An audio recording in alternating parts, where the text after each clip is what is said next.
الخط العربي هو أحد أجمل الفنون الإسلامية، وهو يرتبط بثقافة الإسلام والحضارة العربية ارتباطاً وثيقاً، وهو وسيلة للتعبير عن الفن والروح، وأداة لحفظ اللغة العربية.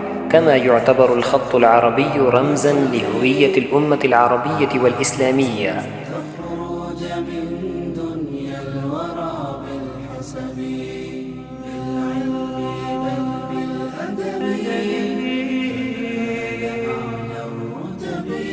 ولأن الخط العربي من أرقى الفنون الإسلامية التي تعكس جمال الحرف وروح الثقافة الإسلامية، فإنه قد حظي هذا الفن العريق باهتمام خاص في جامعة رياض العلوم كابول، حيث ينظر إليه على أنه جزء مهم من الهوية العلمية لطلاب الجامعة.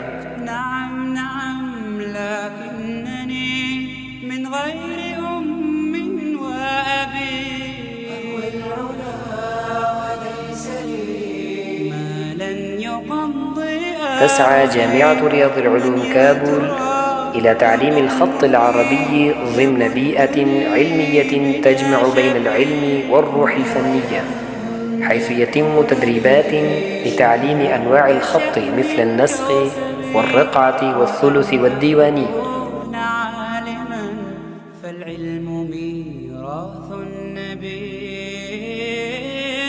بالعلم بل بالأدب تنال أعلى الرتب، فعش حياة العلماء وقرأ صنوع. الخط العربي في جامعة رياض العلوم كابول ليس مجرد مادة تعليمية، بل هو رسالة حضارية وفنية تهدف إلى الارتقاء بالذوق الفني وتخريج جيل متوازن بين العلم والجمال.